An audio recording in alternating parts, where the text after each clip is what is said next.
Today on the Gilbert.K Show, we're joined by editor and producer Glenn Garland, the creative force behind hit series like Poker Face, Stephen King's Welcome to Derry, and over 160 Hollywood credits shaping film and television. Let's give a big welcome to the one and only Glenn Garland. Hey, Glenn, pleasure to have you on the show. How are you today? I'm good. Thank you so much for having me. It's a pleasure to be here. Thank you. Okay, let's get into it. Our first segment is origins and childhood. When you think back to your childhood, what's the very first movie or TV that made you go, wait, somebody actually makes this for a living? And how did that kid end up in an edit bay in Los Angeles? Well, that's a great question. I think my first memory of editing was when I did like a Universal Studios tour when I was a kid, and they showed a clip from Singing in the Rain, and they talked about how they had shot all these hours of footage and then had cut it down, and something went off, and I thought, wow, they do that? That's fascinating how they would put that together, because I always thought you just cut off the slates and there you go. And so that was sort of an aha moment. And my parents were really into taking us to very inappropriate movies. Like, I think I saw Dog Day Afternoon when I was 10. I think I saw Network when I was 11. But the one movie that really sort of spoke to me about like the possibility of editing was Butch Cassidy and the Sundance Kid. I felt like they were doing some really interesting experimental stuff, and that really blew me away. And I thought, wow, editing is a powerful tool. And then they had the Academy Awards. I'm not sure what year it was, but they had the French Connection, and they were showing the chase scene of the French Connection, and they were talking about editing, and it was right before they presented the editing award. And I was just, holy moly. I was just blown away. And I thought, hey, this is a very powerful tool. Yeah.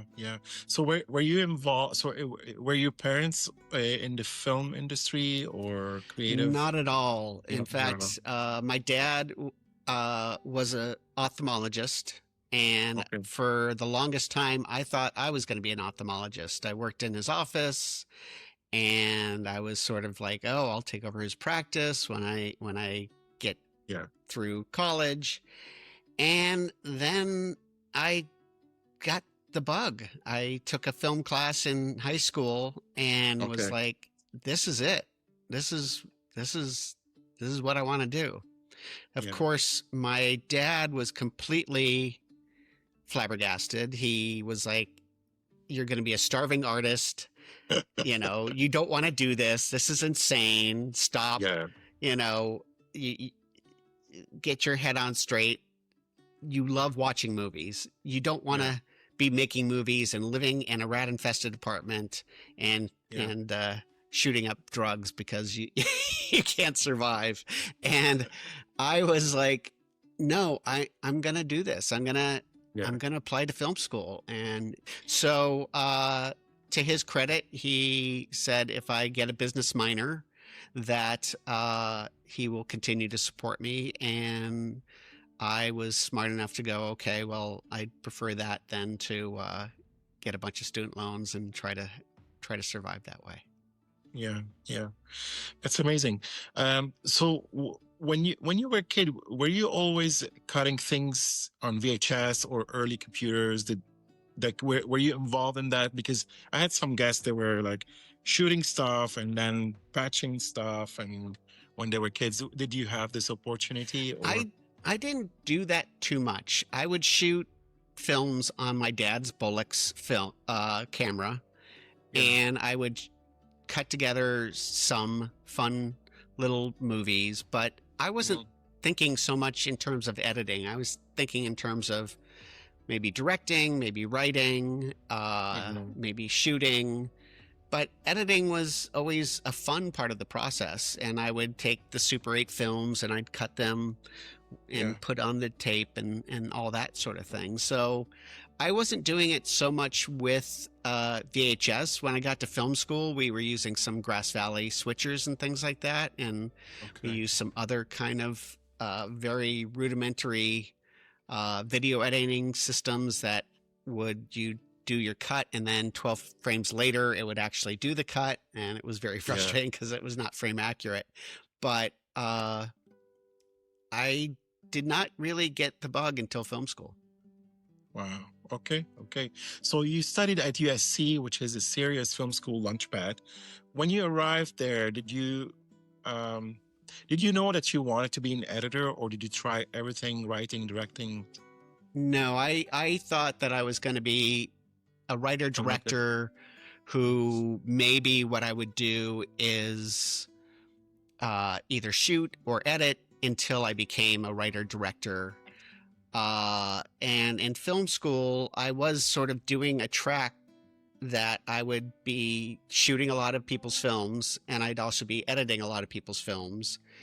Mm-hmm. And I took this one class from a director named Eddie Dimitrick, and he had actually said, who in this class wants to be a writer or a director? And everybody in the whole class raised their hand. And he said, you know that not everybody in this whole class can be a writer director, and that there's many other crafts, and you can think about that, but there are other things that you have a great power to tell stories in this business, and you should think about that. And as I was editing different people's films, I started realizing that as an editor, you're involved with so many different facets without the chaos of the set.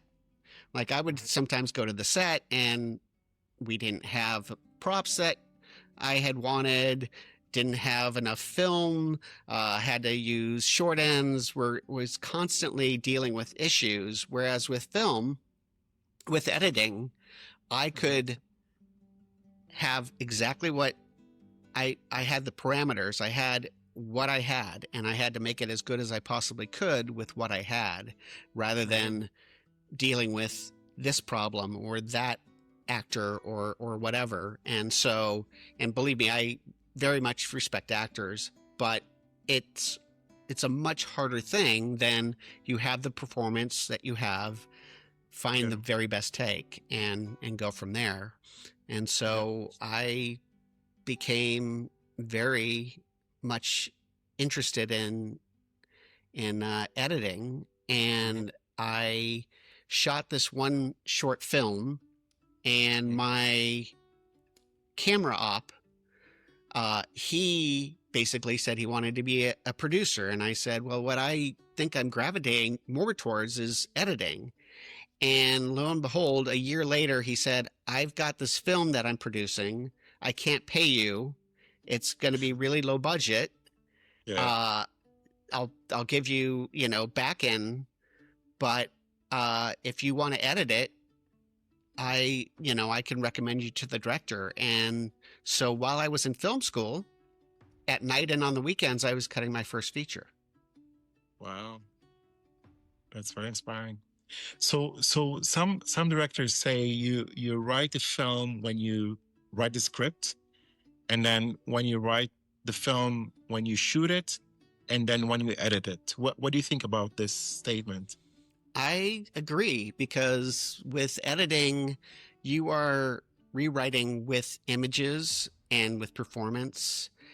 And so it is the final rewrite. You are going, do we need this scene? Do we need this line?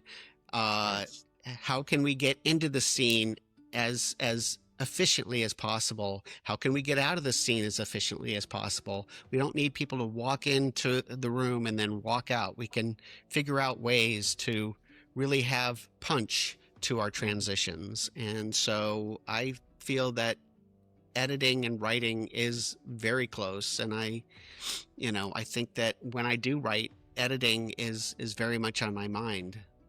Yeah, that's amazing. So do you remember the first professional project where you thought, if I mess this up, I'm going to break the movie? what was that gig, and what did you learn about pressure and responsibility in the edit bay? Well, I would say that every film I sort of, before I start, I get a little bit anxious because I feel like it's a big responsibility and I want to do my very best. That's kind of gone away a little bit over time, but I'm always have a little bit of fear because I think it keeps me sharp.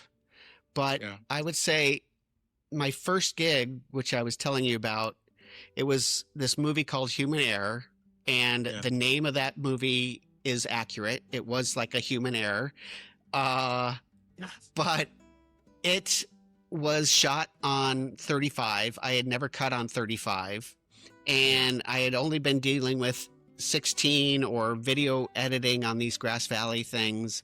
So I had film everywhere. You couldn't walk in the cutting room without stepping on film. I didn't know what I was doing. I had jumped into the deep end because I was like, this is what I want to do. I'm going to go for it. And so I called a friend, my friend Fulmer Wiesinger, who was an assistant editor at the time. And I said, can you come in? And he came into the editing room. Oh my God, what the hell are you doing, Glenn?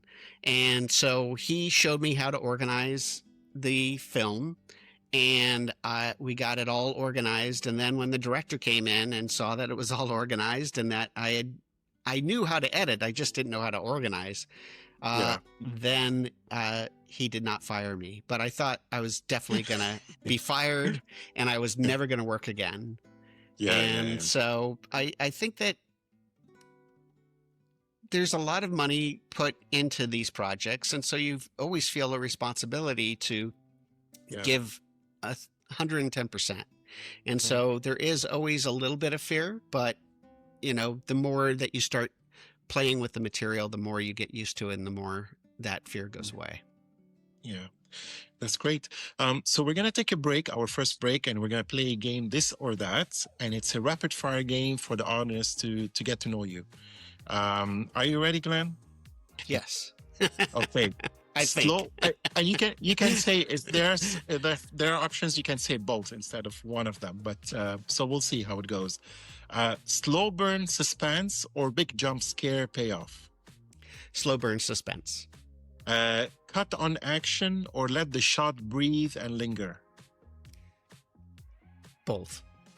Depending. It depends on project, yeah.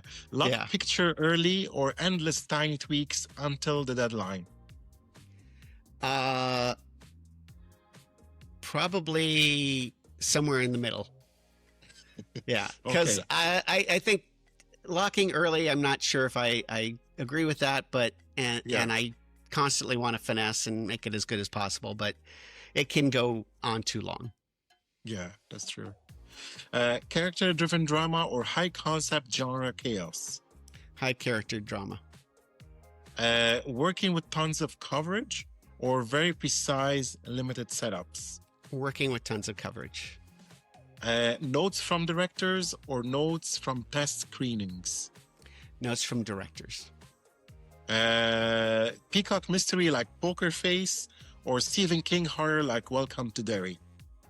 Both. Yeah. Editing days that are carefully scheduled or creative all-nighter sprints? Say that one more time. Yeah, editing days that are carefully scheduled or creative all-nighter sprints? Editing days that are carefully scheduled. In-person edit bay with a director or remote collaboration over Zoom? In person. In person. Hosting editors on editing or being the guest in the hot seat like today? I have fun doing both. Okay, I love hosting, but I also love speaking to people like you, Gilbert. Thank you. Okay, we're going to move on to our next segment, building a career, horror, and prestige TV. You've got over 160 credits on IMDb, editor, producer, and more.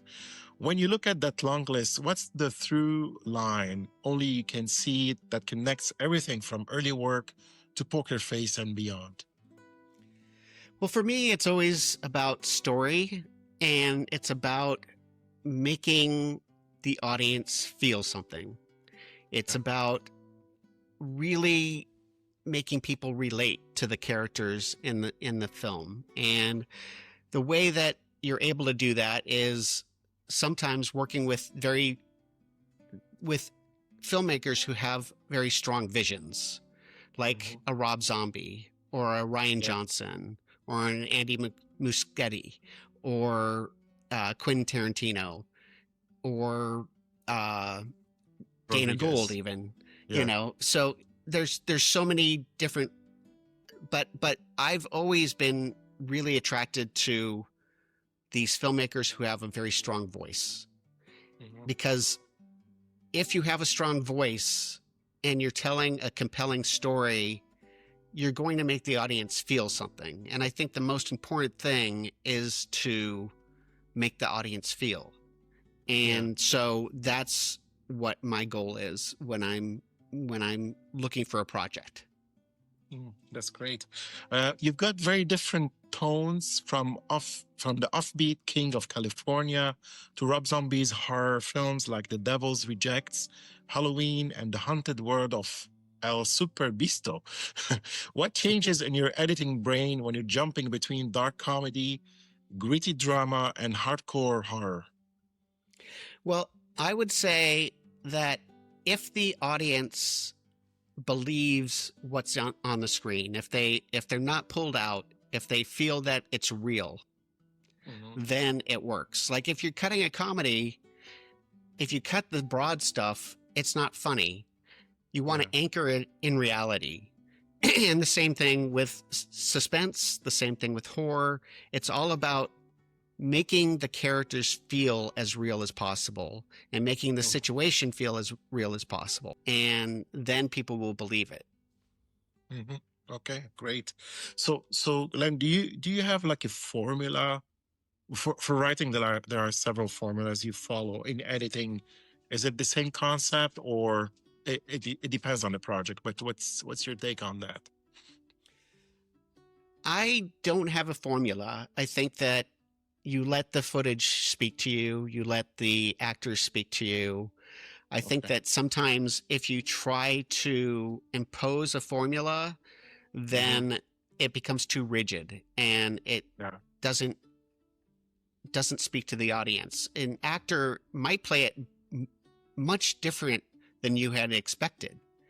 But if you sort of go with what their interpretation was, you'll have a much better product than if you were to try to fight that and squeeze a square into a circle.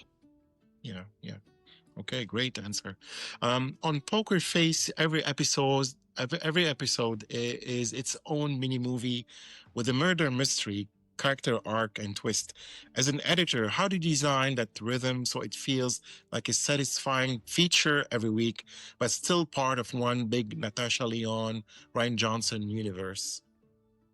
That's a great question. With Poker Face, the key, I think, is that each episode is a little different and that we didn't conform to a specific tone. When Shahid and Paul and Bob and I were first cutting season 1, all our episodes had very different feels and very different tones, and we were a little bit concerned because we thought that we should try to conform it. And we spoke to Ryan. He's like, "No, don't do that. This can be a Western. This can be more broad comedy. This can be more intrigue. This can be more suspenseful. Lean into each episode, and that way each one will feel unique and it will feel like a mini movie with Charlie Cale as the central character. So she's the one who's the central, she's the one who's driving the narrative. We have a very specific structure, which was the murder happens and then Charlie shows up and we're wondering how she's going to solve it, kind of like a Columbo. But within those parameters, make it as unique and special as possible. Okay. So you're working on it, Welcome to Derry, which lives inside the Stephen King horror universe. What's different about editing fear and tension in a series that's part of a beloved franchise versus cutting a standalone horror film? That's a good question, because it's similar in that you want to have tension, you want to have suspense, and you want to have jump scares that really work for the audience.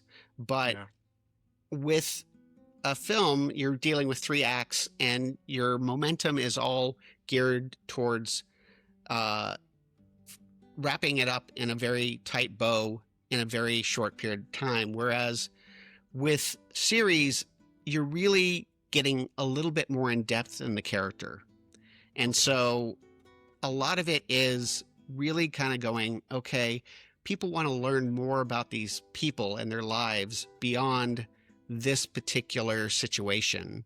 So you're creating these events, these horrific scenes that work in both a movie and a TV series.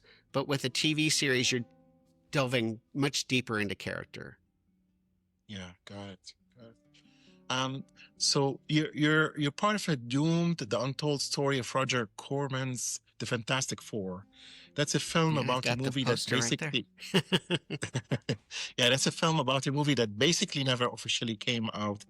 As an editor, what fascinated you about that story of the movie that got buried?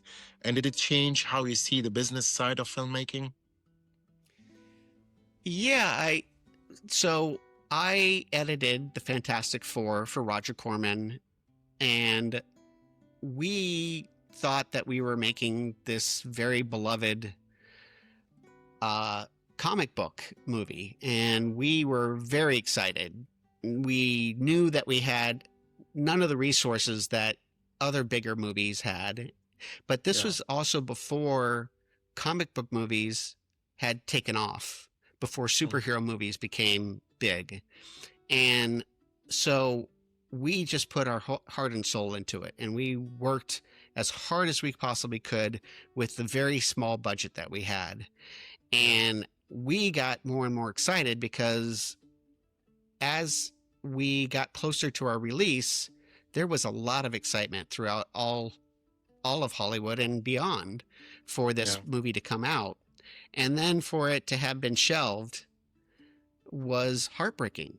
And it really told us about commerce, because we started to find out that the reason why the movie was made is so that the company that had the rights could continue to hold on to the rights, and that this was never intended to be released. And so that made us feel like, wow, that's really unfortunate. Like all this blood, sweat, and tears and all this love could be shelved. Now, the fortunate thing about Fantastic Four is it somehow found its way into the comic book convention world and has become this big cult movie. But at the time, it seemed like nobody was ever going to see the light of day. I know it really sort of hurt the director at the time, because they were like, well, why wasn't the movie released? Maybe you didn't do a good job. But it was heartbreaking. But that's the thing about film. It is not only an art form, but it's commerce as well.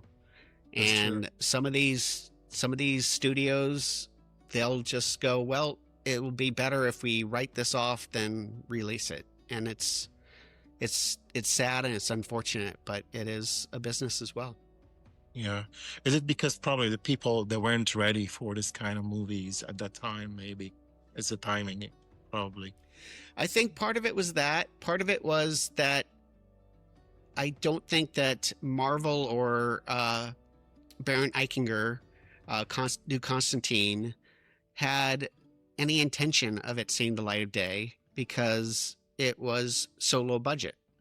So I think that they sort of felt like, well, a movie that is $1 million isn't going to be a worthwhile movie if you've got superheroes who stretch and turn into fire and become invisible or become the Thing.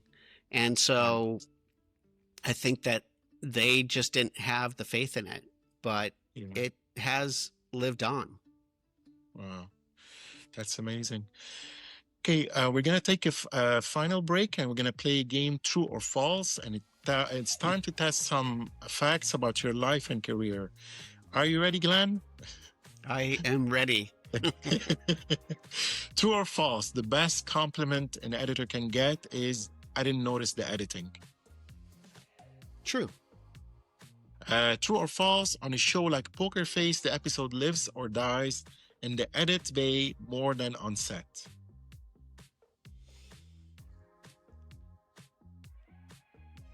I don't know how to answer that because I think that they do a great job on set, but I do think that we do a fantastic job in the cutting room. Okay. So true and false. True and false. Both. Both. True or false, horror is the hardest genre to edit because timing is everything.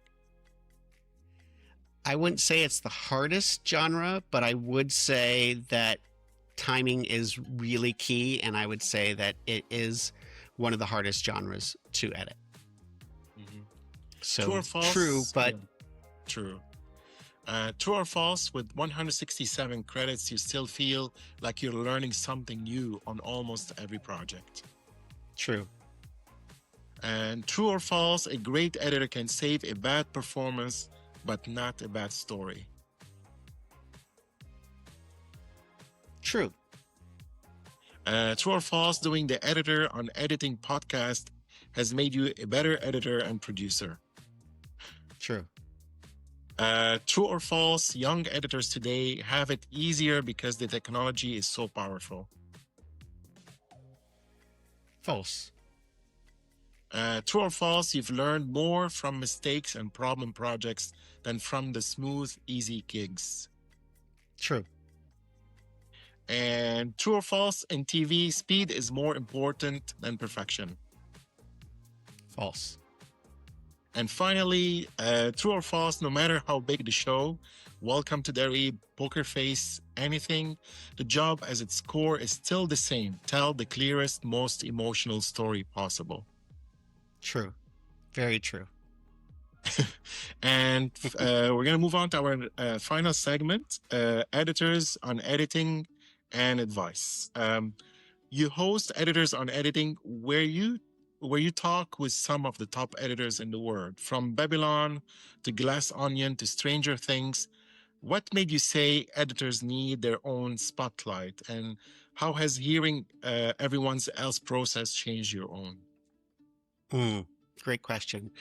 So I started Editors on Editing a long time ago, and it might be maybe 10, maybe 15 years ago.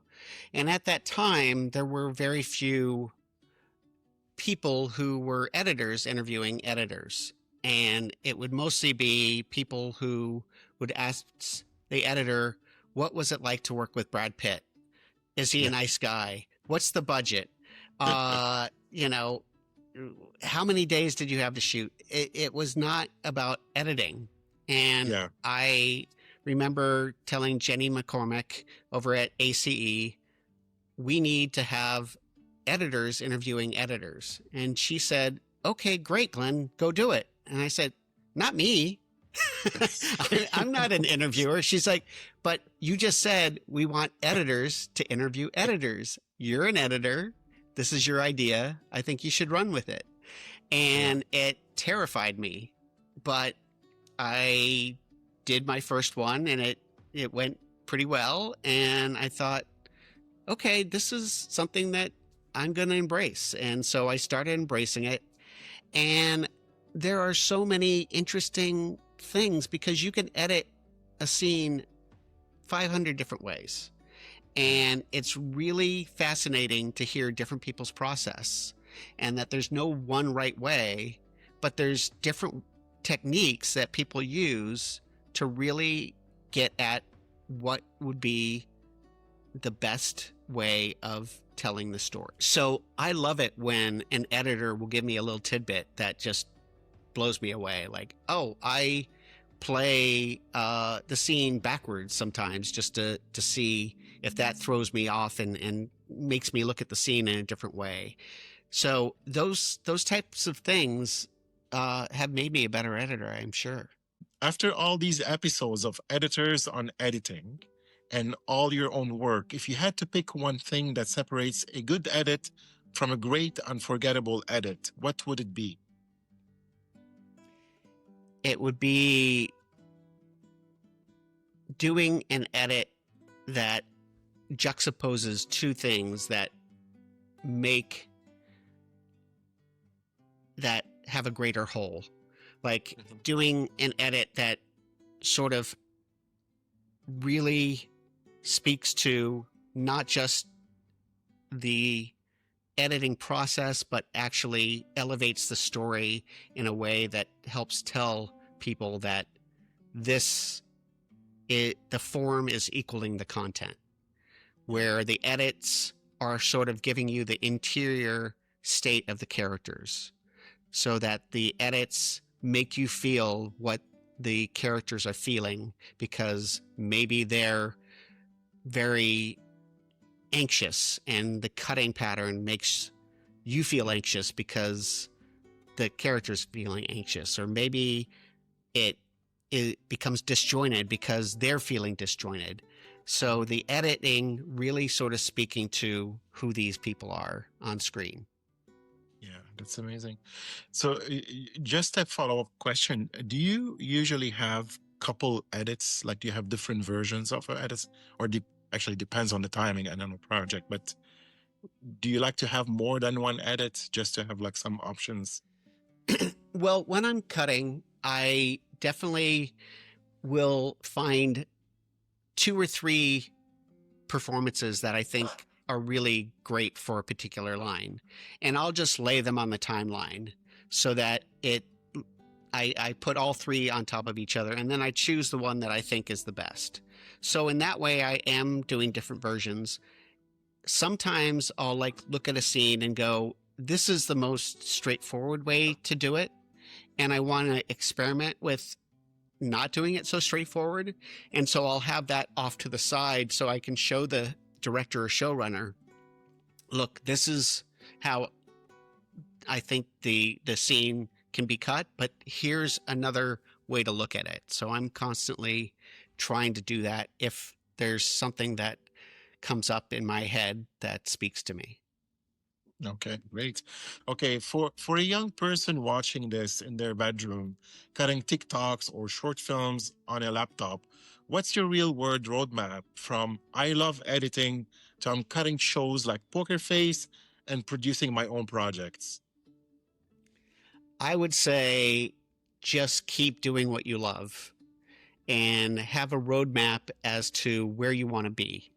If you want to be, for instance, cutting documentaries, focus towards cutting documentaries. If you want to do scripted, then do everything you can to move towards that direction. Meet people who are also interested in what you're interested in, collaborate, do your own projects, work on anything and everything. One of the things that I did that was scary, but it served me well, is cutting a feature while I was still in film school. It was the scariest thing in the world. And there were times that I didn't sleep for days, and but I loved it. And so you can do it, and just keep at it and work hard and ingratiate yourself to people and show them how creative and excited you are.